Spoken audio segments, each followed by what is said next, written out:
Donc, bienvenue Mathieu et bienvenue Gwen sur mon espace ancien tennis. Très content de vous accueillir tous les deux ici. Quand j'ai vu le post de Mathieu, je me suis dit, belle occasion de pouvoir discuter de sujets qu'on n'a pas trop l'habitude. Et comme Gwen a été à l'initiative de ça, je me suis dit, ça serait très bien de le faire tous les trois. Donc, bienvenue à tous les deux. Mathieu, est-ce que tu peux te représenter rapidement pour ceux qui n'auraient pas vu les premières vidéos avec nous? Et après, Gwen, prendre un peu plus le temps pour te présenter toi et l'émission. Et après, on rentrera dans le détail de pourquoi Mathieu est venu dans ton club. Donc, Mathieu, moi je suis donc formateur, je suis DE tennis, préparateur physique et depuis 3 ans j'ai monté mon organisme de formation pour pouvoir répondre en fait à des problématiques de coachs qui souhaitent soit mettre en place la préparation physique dans leur structure, soit avoir plus de billes dans leur enseignement. Donc voilà, je vais principalement dans des clubs, des fois je vais dans des ligues, et puis j'ai une plateforme de formation où les gens peuvent également suivre la formation à distance en fonction de ce qu'ils souhaitent. Voilà. Formation que j'ai vécue en réel, en live, et formation aussi que j'ai vue et suivie sur la plateforme en ligne, contenu de qualité évidemment que j'ai déjà partagé sur la plateforme. Donc c'est avec grand plaisir à chaque fois qu'on discute physique ensemble, que ce soit sur la chaîne ou en off. Gwen, est-ce que tu peux te présenter pour tout le monde? Donc moi, c'est Gwenal Rolando. Je suis aujourd'hui responsable d'un pôle compétition de tennis au Lagardère Paris Racing. Ça fait maintenant, voilà, c'est la deuxième saison là, c'est vraiment récent. Les 10 années avant, j'étais entraîneur national d'abord au pôle France de Poitiers sur les 12-15 ans. Et ensuite, je suis remonté à Paris au CNE sur les 14-18 ans filles. Voilà, ça, c'était mes 10 dernières années sur la préparation physique. Et les 10 années encore avant, j'étais en club à Courbevoie où je faisais de l'entraînement tennis et physique. J'ai la double casquette. Moi, je suis BE2 tennis et préparateur physique. Voilà, et c'est un peu le trait d'union entre ces deux activités qui m'ont chacune pris 10 ans ici au Lagardère Paris Racing, puisque on a un projet ambitieux qu'on pourrait appeler de haut niveau alors qu'on est en club. Donc, je fais un peu le mariage entre mes deux activités que j'ai pu avoir par le passé, entre la vie d'un club et la vie quand on est entraîneur national et qu'on vise simplement la formation de l'élite. Voilà, là, c'est de l'élite, mais en club. C'est intéressant, il y a un gros projet en cours. Et c'est pour ça qu'on a fait notamment appel à Mathieu, qu'on a fait venir chez nous cette année, pour mettre encore un peu plus l'accent sur l'importance de la préparation physique intégrée tout au long de l'année. Donc, j'enchaîne sur ce sujet-là. Du coup, cette formation, elle était destinée à qui? À tous les enseignants qui interviennent sur le club? Ou c'était Au ouvert à club, d'autres personnes? il y a à peu près, c'est un club qui est particulier. Il y a 9500 licenciés, il y a une cinquantaine de terrains de tennis. Donc, moi, sur le pôle compétition, je ne couvre pas l'ensemble de l'activité Ah, tennis sur le club. Je m'occupe vraiment que une soixantaine de joueurs entre 7 ans et -15 qui sont identifiés comme faisant partie de ce pôle compétition. À l'intérieur du pôle compétition, il y a un groupe élite d'une douzaine de joueurs qui s'entraînent en bi-quotidien. Et hmm. moi, j'ai 6 coachs avec moi et un préparateur physique. Ouais, c'est vraiment à destination de cette population d'entraîneurs que Mathieu est venu faire cette formation pour être centré que sur l'aspect performance et vraiment le développement sur le haut niveau. Hmm. Parce que derrière, on a une quarantaine d'entraîneurs qui bossent sur un peu tous les publics du Ouais, Lagardère. Et voilà, on voulait vraiment se centrer sur une population du pôle compétition. je vois, très bien. Mathieu, je te redonne la parole sur ce genre de formation que tu fais, et du coup, celle-là en l'occurrence. Comment elle s'articule? Alors là, on a 3 sessions de 2 jours. Au mois de septembre, on a fait la première session sur le développement des qualités énergétiques pour le joueur de tennis. Donc c'est un thème qui est très important, mais qui est souvent mis de côté ou sous-évalué, parce qu'il faut quand même des unités de mesure, notamment un cardio-fréquence-mètre pour les joueurs. Donc tout le monde n'en a pas. Là, ce qu'ils font avec Gwen, l'organisation de la prépa physique, c'est quelque chose qui est vraiment hyper carré Je suis passé par plusieurs académies et c'est vrai que la manière dont il met la préparation physique et les entraînements avec ses coachs dans le pôle compétition, c'est quelque chose qui est vraiment très précis et certaines académies ne mettent pas en place des choses aussi précises Mm. pour tous les niveaux, je dis. Parce Ouais. que souvent, c'est vrai que c'est uniquement pour les profils les plus forts, voire professionnels.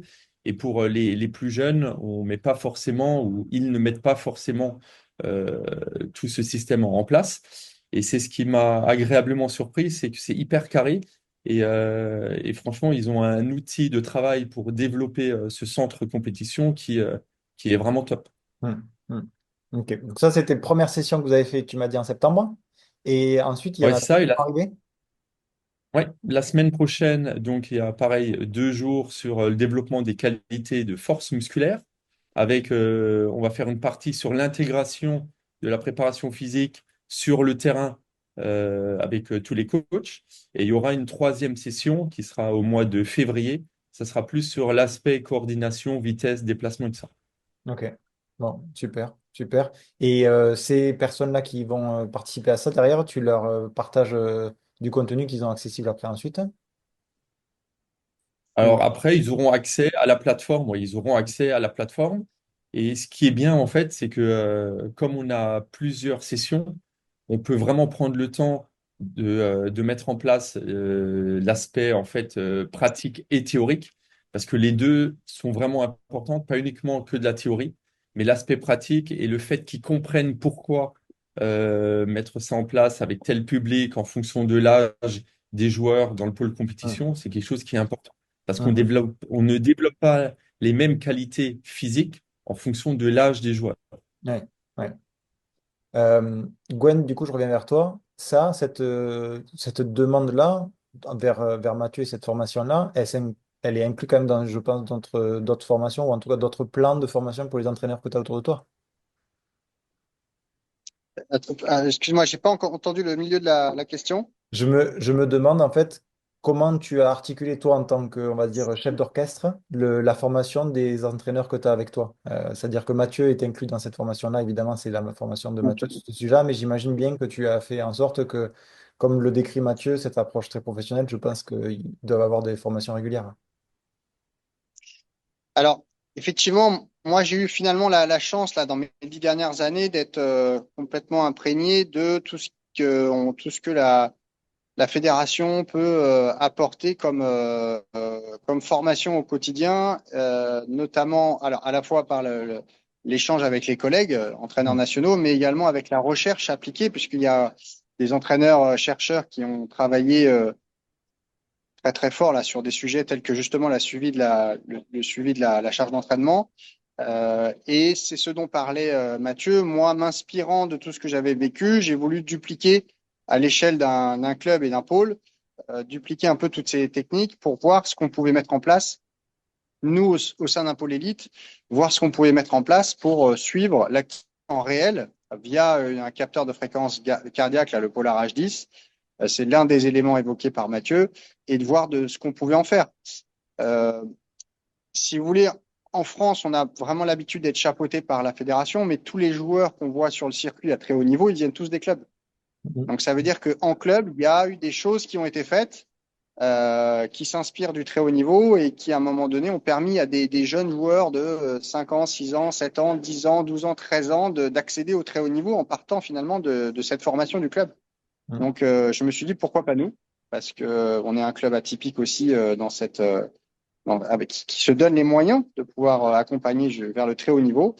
Et donc, pour accompagner les coachs dans cette dynamique, j'avais le souhait d'avoir un intervenant extérieur, parce qu'évidemment, j'aurais pu, Oui. moi, me mettre formateur de ce moment-là et vouloir faire passer tous ces messages tout seul. Mais je trouvais ça bien d'avoir quelqu'un comme Mathieu qui a également avec toute la plateforme, tout le travail qu'il a fait, tout un contenu de formation qui est hyper structuré et très riche et intéressant. Et d'ailleurs, preuve en est, là, cette première session de formation, les coachs ont adoré.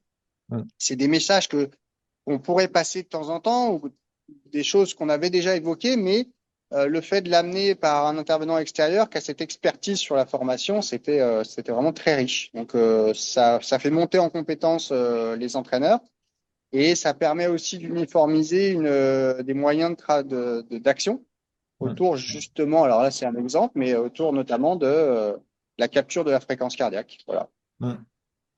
Euh, pour rentrer un peu plus dans le vif du sujet sur ce domaine-là, justement, comment vous l'appliquez au quotidien avec les joueurs et joueuses? Du coup, ça veut dire que ils ont, là je me pose la question, je réfléchis, je pense en même temps, mais j'imagine qu'ils sont sur les séances, ils ont chacun leur ceinture avec une montre.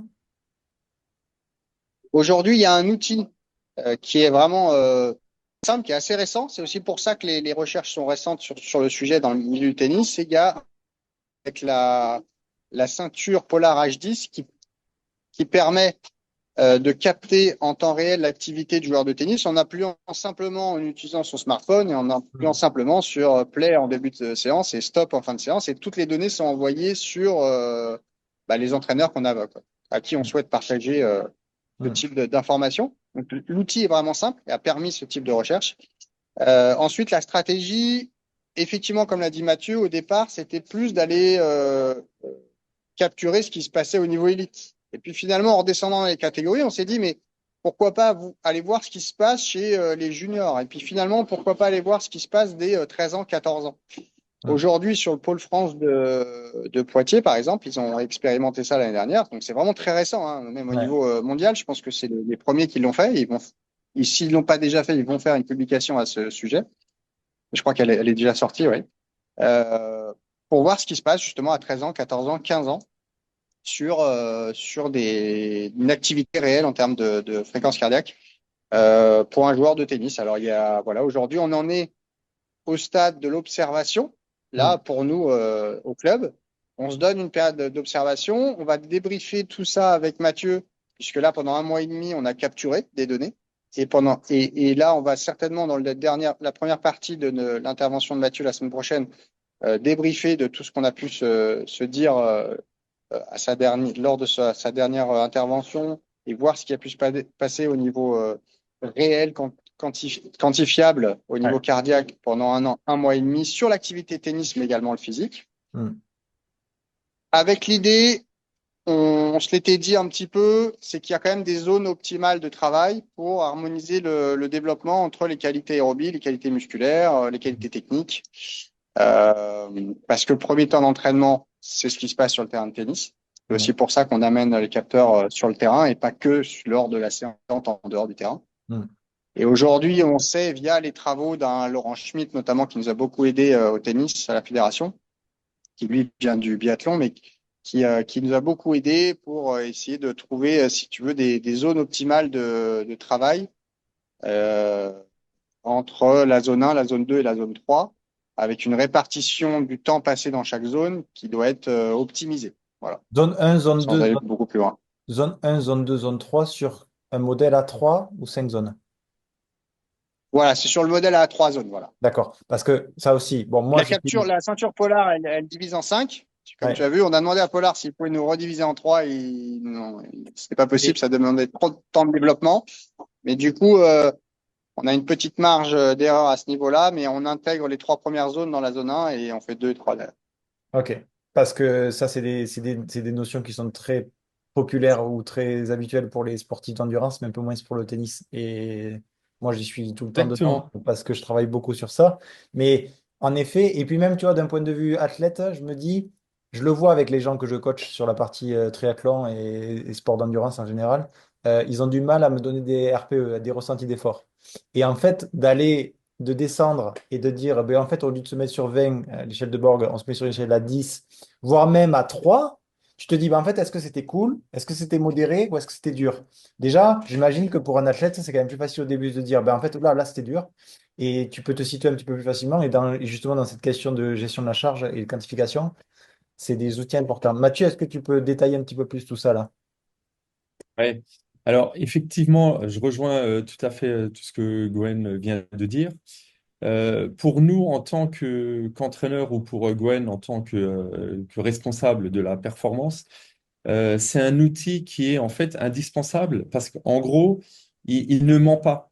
Mm. Je veux dire, des fois, le joueur, il peut dire, ah ouais, j'étais à fond, eh ben, on va vite le voir si effectivement le joueur était à fond ou pas. Et ce qui est aussi très intéressant, c'est que ça nous permet de juger, en fait, de jauger où le joueur se situe. C'est-à-dire, est-ce qu'il est dans la bonne zone d'entraînement? On Mm. souhaite qu'il travaille en zone 2. Est-ce qu'il est dans la bonne zone? Donc, petit à petit, et c'est là où je rejoins Gwen, il dit qu'il est dans une période un petit peu de test, Mm. parce qu'en fait, ça va mettre du temps pour avoir le profil de chaque joueur et de savoir au mieux Ouais. où et dans quelle zone, avec quelle intensité, sur quel exercice le joueur peut travailler pour travailler vraiment ce que l'on souhaite. Donc c'est quelque chose qui est vraiment important pour ça. Et après, ce qui est bien, ça peut également nous donner des informations sur le surentraînement. De temps en temps, quand on fait un test cardio, on peut faire la moitié du test cardio pour voir un petit peu les récupérations, pour voir les pics, les comparer aux tests qu'on a fait précédemment. Et en fait, ça nous donne un petit peu la forme du joueur. Ouais. Et sans le cardio et sans ces fréquences cardiaques, eh ben, on n'a que nos yeux pour voir, oui, je le sens bien, je le sens pas bien. Donc, Mm. c'est quelque chose qui est important. Moi, notamment, j'utilise avec tous mes joueurs le cardio parce que je suis des joueurs à distance Ouais. et donc je ne vois pas souvent.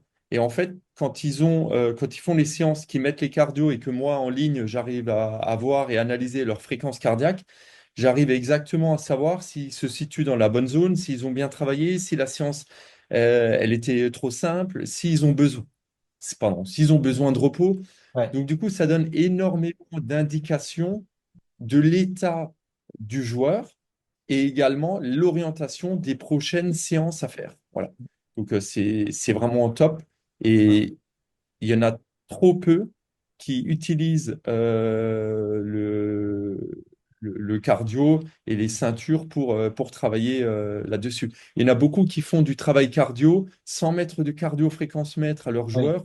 Et donc, du coup, on n'a aucun retour à part se dire, ah ben, il s'est donné à fond, tout va bien. Voilà. Mm. Mm. Mm. Ouais, je comprends, je comprends. Et je vois la pertinence de Pour l'outil. rebondir sur, pour rebondir sur ce que dit Mathieu, c'est vrai que à l'issue de cette période où on capture, où on observe ce qui se passe, c'est vrai qu'on a tous des surprises. C'est-à-dire qu'à la fois les joueurs qui notaient des ressentis, par exemple sur une échelle de Borg modifiée sur 10 à 8 sur 10 de difficulté, en fait, on se rend compte qu'ils sont en seuil 1,5, quoi. Ouais. Et que, ils trouvent quelque chose qui est hyper dur, alors qu'en fait, c'est pas si dur que ça, et qu'ils ont encore de la marge, et que finalement, leur goût de l'effort, leur capacité à aller loin dans l'effort est peut-être un peu limitée, ou en tout cas nouvelle, et donc il y a quelque chose à aller travailler là-dessus. Il y a aussi la fameuse séance de 30-30 où l'entraîneur pense qu'il met tout le monde dans le rouge et en fait on se rend compte que sur trois joueurs, il y en a un qui est dans le vert total, l'autre qui est en rouge-violet et un qui est dans la zone orange. Donc finalement, pour un objectif commun, ils ont un résultat qui est complètement différent. Et Ouais. donc il y a peut-être dans les envois de balles, dans la fréquence, dans la distance parcourue entre deux balles, il y a peut-être des choses à différencier d'un athlète à l'autre. Ça, on y a accès en direct, parce que quand on capture, on peut capturer et oublier le téléphone dans le sac, ou capturer sur un 30-30 et regarder ce qui se passe en live, et donc voir vraiment la statique de l'effort.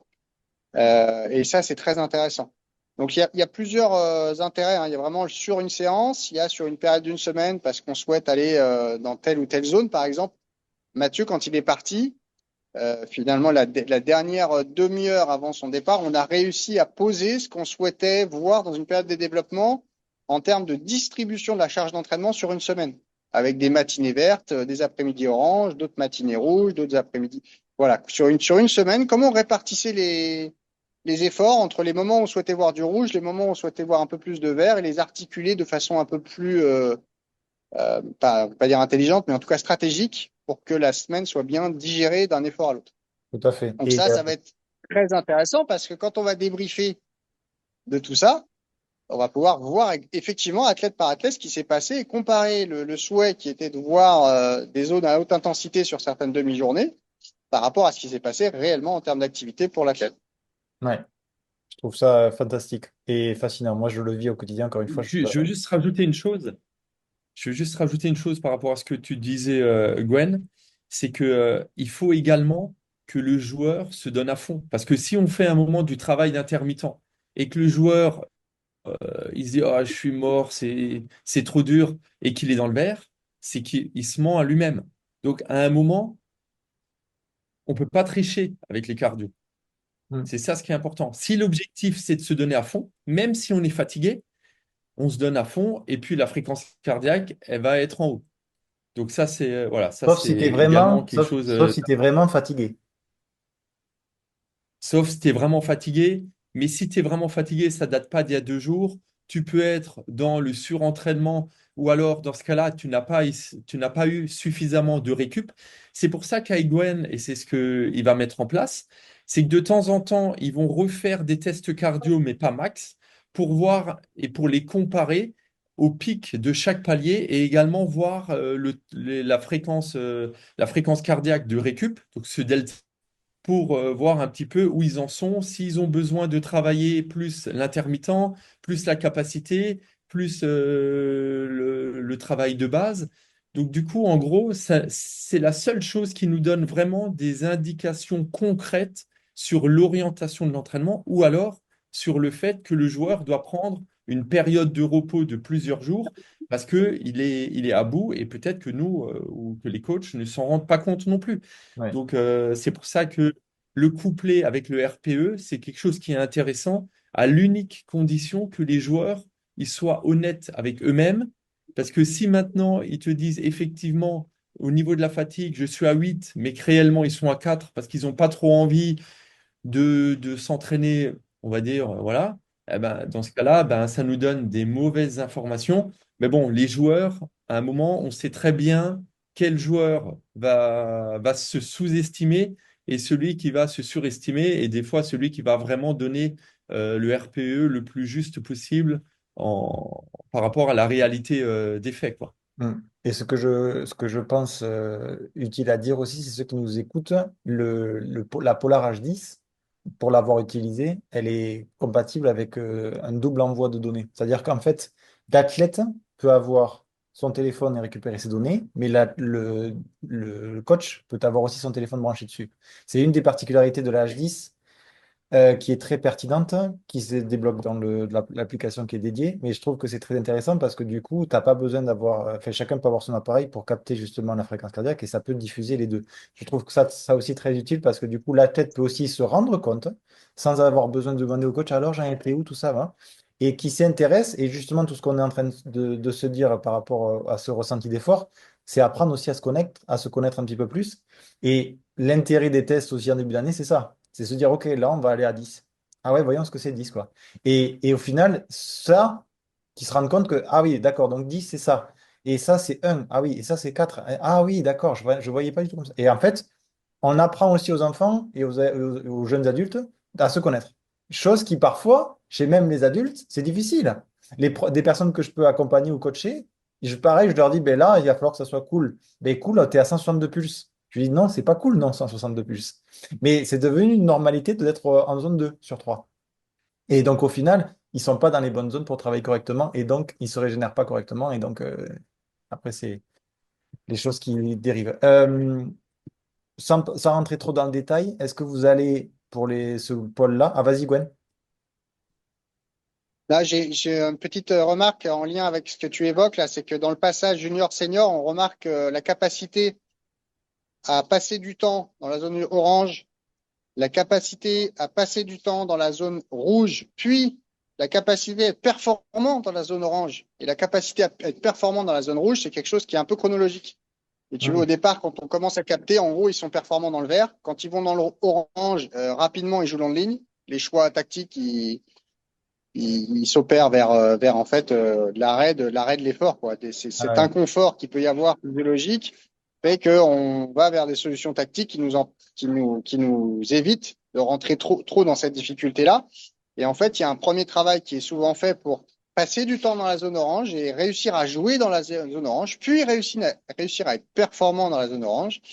Et enfin, créer des contenus qui nous permettent de passer du temps dans la zone rouge Et enfin, être performant dans la zone rouge parce que concrètement, même si on n'y passe pas beaucoup de temps dans un match, on a quand même remarqué que notamment les rallyes, ça se gagne dans des zones oranges, voire rouges, même si on n'y Mm. passe pas longtemps. Mais les rallyes, c'est souvent un peu le money time. Tu vois, Mm.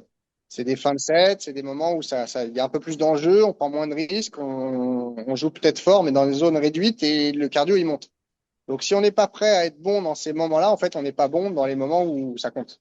Et là, tu as relevé quelque Il y a chose Mathieu, je vais te donner la parole après. Là, tu as relevé un truc hyper pertinent qui dit, qui a fait le lien entre le physique et la technique et la tactique. Tu as dit justement, quand ils sont dans cette zone-là, ils changent de jeu, entre guillemets, ils se remettent à jouer facile, entre guillemets. Et ça, on mesure, grâce à ces propos-là, donc merci de les avoir dit, l'importance du physique. Mathieu? Pour rebondir sur ce que Gwen, tu viens de dire, il faut pas non plus sous-estimer le fait, l'importance, en fait, la conséquence du stress. Parce que quand on parle de zone orange, de zone rouge, on a l'impression que c'est en termes d'intensité physique, c'est quelque chose qui forcément est plus important dans la zone rouge que la zone orange. Mais d'avoir un joueur qui est stressé ou tendu à un certain moment clé d'un match, même sans faire forcément un gros point ou une grosse activité physique, peut avoir sa fréquence cardiaque qui va être nettement supérieure. D'ailleurs, on avait fait le test avec Gwen, et avec les joueurs, quand on leur a dit qu'ils allaient passer un test cardio max. Eh ben, en l'espace de 1 minute, ils étaient tous assis sur le banc. Ils ont tous pris 25 pulsations alors Mm. qu'ils étaient assis entre le début Mm. et le moment où on leur explique qu'ils vont faire un test cardio max et qu'ils vont devoir se donner à fond jusqu'à ce qu'ils n'en peuvent plus. Et donc, ils n'ont pas bougé, mais ils ont pris 20 à 25 pulses. Mm. Donc, ce que je veux dire, c'est que le stress pendant un match va être plus ou moins intense. Donc forcément, quand le stress va être très intense, la fréquence cardiaque a de fortes chances qu'elle soit supérieure. Mm. Donc forcément, quand on est stressé, que l'activité physique t'emmène dans les valeurs très hautes, on perd ou du moins on a moins de lucidité. Mm. Donc, ça va être intéressant. Et Gwen, toi, tu l'avais remarqué, enfin, tu l'avais signalé lors de la formation. Quand on fait, par exemple, des séances cardio d'intermittent, c'est de mettre pendant les périodes également de récupération des petits exercices de concentration. Ils Mm. doivent prendre des décisions rapidement. Ce ne sont pas des exercices, on va dire, qui sont physiquement intenses, mais par contre, mentalement, ils doivent prendre des décisions rapidement et prendre des infos rapidement. Donc, du coup, on a parlé des frères Lebrun, mais c'est ce qu'ils ont fait. Pendant des séances d'intermittent, pendant la récup, ils jouent aux échecs. Essayer de prendre les informations sur, voilà, tu as 30 secondes, qu'est-ce que tu fais, où je place le pion. Donc, du coup, on va dire que ça augmente la capacité du joueur à prendre des décisions et à réagir rapidement. Et ça, c'est quelque chose qui est très compliqué quand on passe petit à petit de la zone 1 à la zone 2 et de la zone 2 à la zone 3. Mais Mm. ça fait partie de l'évolution et de la formation des jeunes joueurs pour arriver plus tard à pouvoir prendre des décisions rapidement malgré la haute fréquence cardiaque qu'ils ont pendant les points. Mm. Gwen, tu veux compléter? Ouais, j'ai complété sur deux aspects. L'un, c'est le lien qu'il peut y avoir entre les qualités énergétiques finalement et le ranking ou la performance technique. Parce que au Centre national d'entraînement ici à Roland-Garros, à côté, on a un terrain technologique qui est vraiment connecté où on fait des tests avec une VO2 in situ et en croisé, on mesure également la performance technique via euh, la vitesse moyenne en coup droit et en revers et la précision dans les zones atteintes long croisé. Il y a un dessin au sol. Et en fait, si on fait le lien entre à la fois la précision, la vitesse de balle en coup droit en revers et la VO2, on a quasiment le classement du joueur. Mm. C'est assez dingue. Donc, ce qui veut bien dire qu'à un moment donné, si on a une performance technique, une performance physiologique élevée, on va avoir un ranking qui va être élevé. Et ça, c'est assez dingue. On a aujourd'hui les moyennes des vitesses en coup droit sur ce test, des vitesses en revers sur ce test, les fréquences, les précisions en coup droit sur ce test, précision en revers et la VO2 associée. Et si on fait une ligne de corrélation entre toutes ces données-là, c'est extrêmement flagrant. Donc ça veut dire ce que ça veut dire, c'est que il faut bosser dans ce sens-là. Il faut bosser pour booster les qualités énergétique et être capable, au-delà de la qualité énergétique en dehors du terrain, mais d'être capable de réitérer ce type d'effort sur le terrain, raquette en main, avec de la vitesse et de la précision. Donc ça, c'était la première chose. La deuxième chose qu'évoquait Mathieu sur le travail qu'il est possible de faire entre deux séquences d'intermittents, entre deux séquences à haute intensité pour travailler un petit peu ce qui se passe au niveau mental, la capacité à retourner au calme et à se concentrer entre les séquences. Nous, on bosse avec une société là qui est en train de se monter qui s'appelle TrickUp et qui ont créé des petits outils justement d'entraînement mental entre les séquences de travail. Et c'est vraiment assez impressionnant l'impact que ça a sur la concentration évidemment, mais sur les aspects physiologiques, type baisse de la fréquence cardiaque et vitesse de la baisse de fréquence cardiaque entre les deux séquences à haute intensité. Donc voilà, merci Mathieu d'en parler parce que je trouve ça, on commence cette année nous avec cette société qui nous prend un peu comme pilote de leur action. Là, ils vont être ce week-end au salon du fitness. D'ailleurs, ils vont présenter leur outil. Mais c'est vraiment top de pouvoir bosser là-dessus aussi. Ouais. Très, très intéressant. Très, très intéressant. Et au final, du coup, tu soulignes que finalement, le fait de faire des exercices mentaux, entre guillemets, ou de réflexion, de logique en période de récupération, amène à récupérer plus vite? Mathieu, tu veux répondre là-dessus ou... C'est une excellente question. Hmm. Je pense que ça dépend du joueur, parce qu'il y a certains joueurs, ça va peut-être, entre guillemets, un petit peu les gonfler et Hmm. ils vont pas forcément avoir une diminution de la fréquence cardiaque comme ils pourraient avoir s'ils ne le font pas. Mais je pense également que pour certains autres joueurs, ça va leur permettre de penser à autre chose et de ne pas penser Ouais. à l'exercice qui va suivre. Hmm. Donc, je pense que ça dépend des profils. En tout cas, il y a une chose qui est certaine, c'est que pour les joueurs qui font le test cardio max, une fois qu'ils sont arrivés au bout de leur capacité, les 30 secondes de récup sans qu'ils ont fini le test, c'est là où ils récupèrent le plus. Oui. Ça prouve que l'aspect mental et psychologique, c'est quelque chose de très fort et de très puissant. Hmm. Moi, je sais que j'aime beaucoup regarder, que ce soit pour moi ou pour mes athlètes, sur des séances de haute intensité ou d'intensité modérée, surtout plutôt sur la haute intensité, la fin, donc le pic final, et le pic après la redescente qu'on voit, hop, quand ça revient à se restabiliser sur une température, sur une fréquence cardiaque, on va dire basale. Mais finalement, le pic, on va plus bas, mais après, on se remet un peu à hauteur et là, on continue. Et cette différence-là entre les deux pics, moi, je vais estimer là l'état de fatigue finalement que ça a engendré, suivant si c'est -10, -20 pour pulse, quoi. Et je trouve que ce genre d'outil, ce genre de chiffres, encore une fois, si tu n'as pas la fréquence cardiaque, tu as beau faire confiance au maximum à ton athlète, tu peux pas le quantifier. Et tout ce qu'on peut quantifier, on peut l'améliorer. Donc, enfin, super démarche, encore une fois. Je suis très content de l'interview. Je pensais pas qu'on allait dans des détails aussi pertinents que ça. Donc, je me doutais que ça allait être pertinent, mais là encore plus. Donc, merci à tous les deux. Est-ce que vous voulez rajouter des choses sur les données qu'on a apportées? Je veux juste rajouter une chose, c'est que quand Gwen il m'a contacté pour les formations et qu'il m'a dit qu'il voulait faire une première session sur les qualités énergétiques, j'étais surpris parce qu'en fait, trop peu Ouais. de coachs le prennent en considération et voient l'importance de développer les qualités énergétiques dans le bon sens en fonction de l'âge de leurs joueurs. Hmm. Donc, c'est quelque chose qui est très précis. Et franchement, c'était vraiment une session qui était top parce on a pu rentrer dans le détail et les coachs, ils étaient tous hyper intéressés. Donc, j'ai pris énormément de plaisir à faire cette session qui était ma première sur ce thème-là. Hmm. Parce qu'en règle générale, certains coachs qui veulent le voir un peu plus brièvement, sans Ouais. passer tout en détail. Et la manière dont ils mettent en place tout le suivi, j'ai hâte de savoir les résultats là sur le mois et demi, mais franchement, c'est vraiment top. Et C'est vraiment Gwen, top. Ouais. Gwen, Nous, pour nous la, aussi, Mathieu, on a hâte de te... Pardon, vas-y. Gwen, pour l'envie que tu as eu de le faire intervenir sur ce sujet-là, ce domaine-là, parce que c'est des choses que tu as vues à travers d'autres sports, ou c'est parce que vraiment dans le tennis, tu as senti le manque qu'il y avait?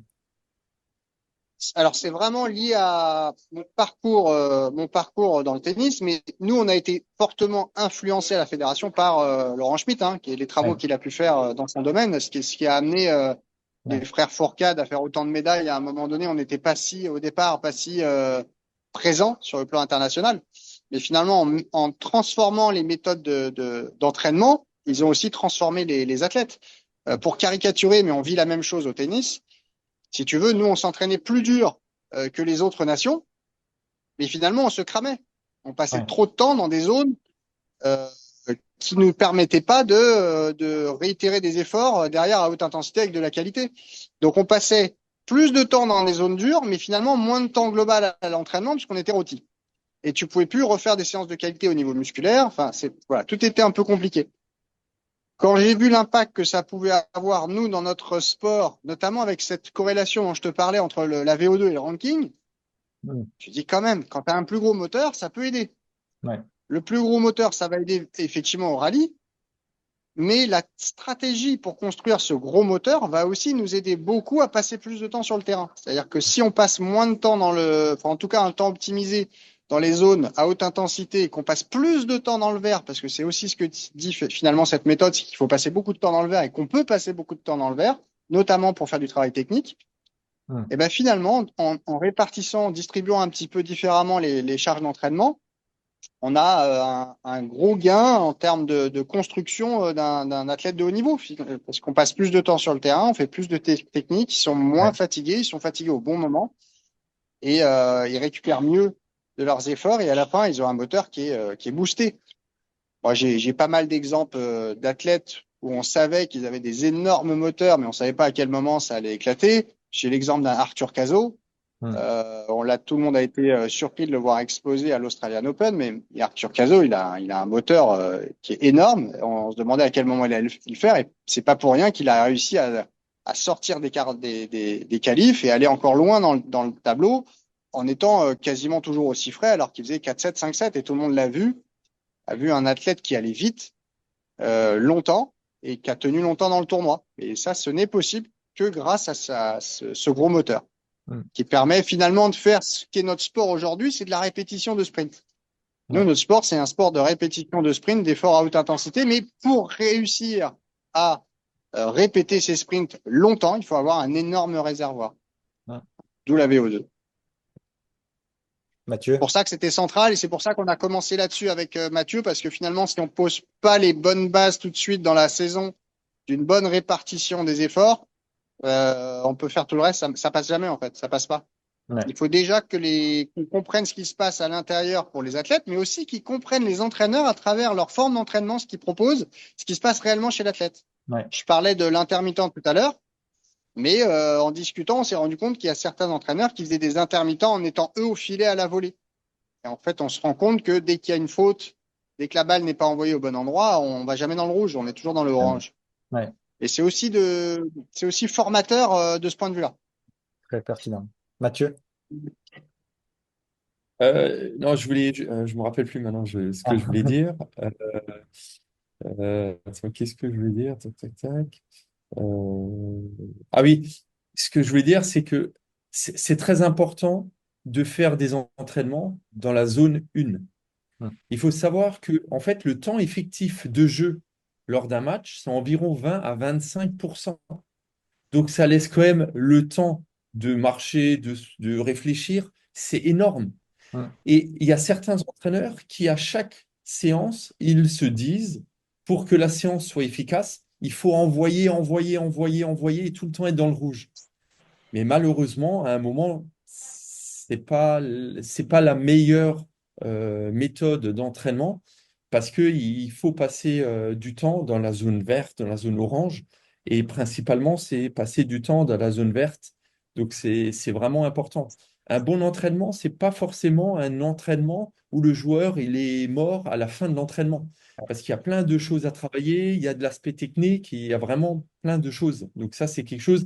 Je ne parle pas forcément pour d'autres disciplines, moi je parle vraiment pour le tennis. Tu vois. Mais quoi qu'il en soit, ces capacités d'endurance et de récupération entre des efforts de haute intensité, ça se développe comment? Avec ce travail de basse intensité, en Ah zone. oui, mais de Donc, toute c'est manière, comme indispensable disait pour tout le Gwen, monde. Mm. quand tu développes une bonne caisse, Ouais. développer une bonne caisse, ça ne va pas uniquement t'aider à tenir dans les hautes intensités, mais Mm. ça va également t'aider à récupérer entre Ouais. les points beaucoup plus rapidement. Mm. Donc en fait, ça a un double effet. Ça a un effet, tu vas être mieux, tu vas être bien plus lucide dans les hautes intensités, mais tu vas aussi récupérer plus rapidement. Donc le Mm. point suivant, tu vas le débuter avec une fréquence cardiaque qui est nettement plus basse. Mm. Donc déjà, tu as un, deux ou trois ou quatre coups d'avance pour le temps de remonter à une certaine fréquence cardiaque quand tu es bien entraîné. Ouais. Et c'est ça tout l'intérêt du travail cardio. Mm. Euh, Je vous laisse le mot de la fin. À vous de choisir qui c'est qui ferme, qui clôturera. Mais en tout cas, les personnes qui veulent aller un peu plus loin avec Mathieu, évidemment, je mettrai les liens à disposition de la plateforme et pour te contacter s'ils veulent passer le cap eux aussi de t'avoir en formation en présentiel. Et Gwen, je suis curieux aussi. Pourquoi pas aussi l'occasion à un moment donné de se refaire une interview tous les trois pour voir les évolutions qu'il y a eu après les sessions que vous avez fait ensemble. Ça peut être intéressant de voir et avoir quelques datas en plus. Et moi, je voulais vous remercier tous les deux. C'est toujours intéressant de pouvoir partager sur ces sujets et dire le plaisir que je vais avoir à retrouver Mathieu la semaine prochaine pour parler de tout ça et continuer à avancer Hmm. dans notre projet. Et je disais à Mathieu, ça sera avec grand plaisir de se refaire une session tous les trois, post-intervention finale de Mathieu, pour voir les évolutions, partager un peu des datas qui pourraient aider aussi les autres profs à se rendre compte de ce qui se passe, quoi. Avec plaisir. Mm. Bon, allez, merci beaucoup en tout cas. Bonne journée, bon courage pour les Merci. tâches qui restent Merci à Anto, faire merci Gwen. et à bientôt. Ciao Mathieu. Bye. Ciao. Merci.